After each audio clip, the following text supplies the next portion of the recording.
Putin puts Russia's nuclear forces on high alert as tensions rise with the West.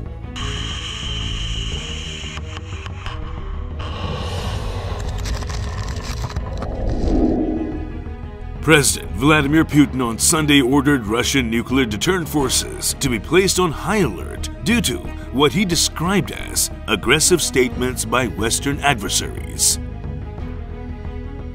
The instruction means Putin has ordered Russia's nuclear weapons prepared for heightened readiness to launch, raising the possibility the Russia-Ukraine war could escalate to a nuclear war.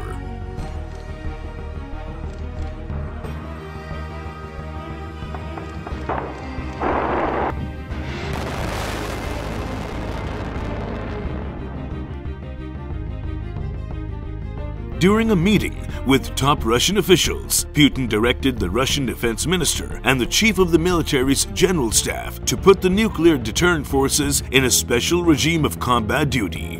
Western countries aren't only taking unfriendly actions against our country in the economic sphere, but top officials from leading NATO members made aggressive statements regarding our country, Putin said in televised remarks.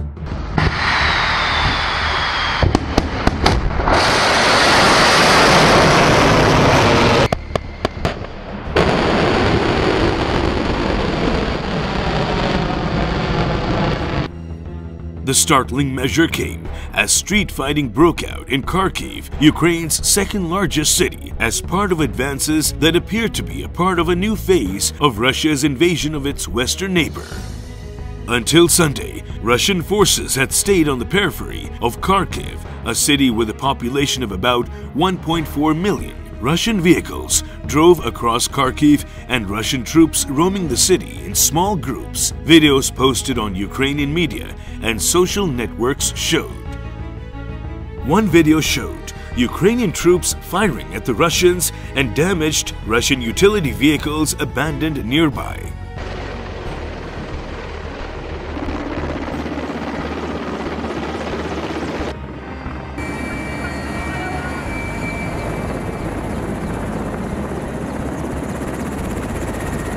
Zelensky described Russia's attacks as state terrorism, saying the aggression on Ukrainian cities should be investigated by an international war crimes tribunal and cost Russia its place as one of the 5 permanent members of the United Nations Security Council. Russia has taken the path of evil, and the world should come to deprive it of its UN Security Council seat, he said.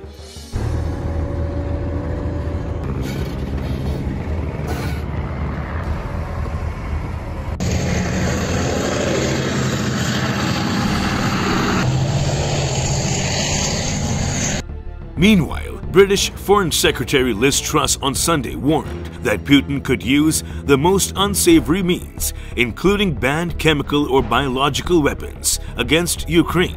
I urge the Russians not to escalate this conflict, but we do need to be prepared for Russia to seek to use even worse weapons, Truss said on Sky News. A convoy of Russian vehicles also made a push into the smaller city of Sumy Sunday morning, where an air raid warning was also declared.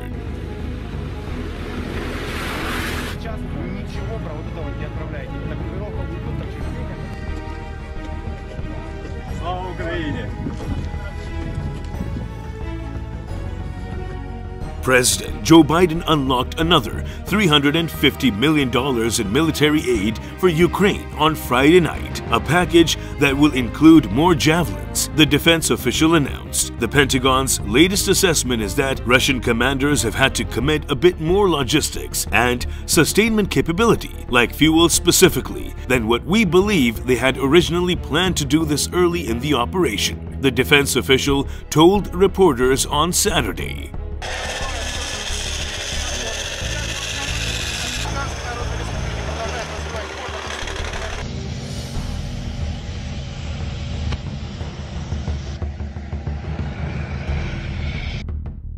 On Friday, NATO activated the NATO Response Force, a 40,000-strong formation with air and artillery assets attached. For the first time since 2014, Russia's attack on Ukraine is more than an attack on Ukraine. NATO chief Jens Stoltenberg stated Friday, adding it's a devastating, horrendous attack on innocent people in Ukraine, but it's also an attack on the whole European security order.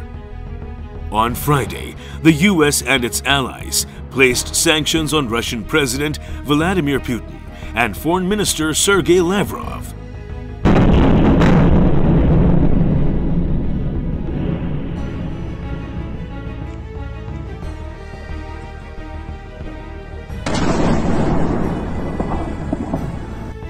Biden and European leaders have stated their troops won't enter Ukraine to fight Russians, but it's clear that the alliance is quickly building a potent defensive wall along its eastern front. Putin stated in a televised address on Thursday morning that in response to a request by the heads of the Donbas republics, he had made a decision to carry out a special military operation in order to protect people who have been suffering from abuse and genocide by the Kiev regime for 8 years. The Russian leader stressed that Moscow had no plans of occupying Ukrainian territories.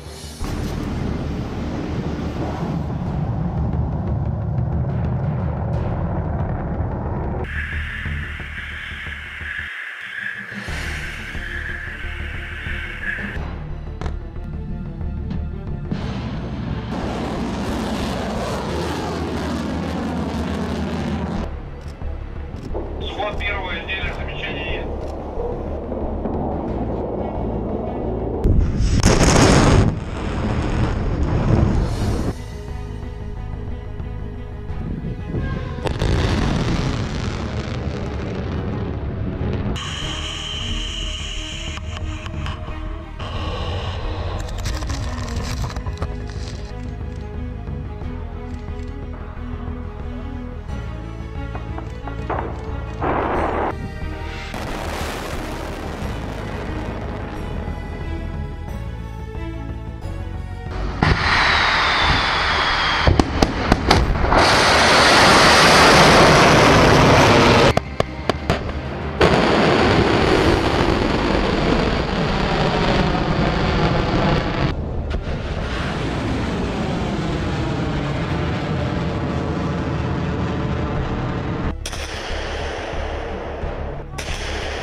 Орудие!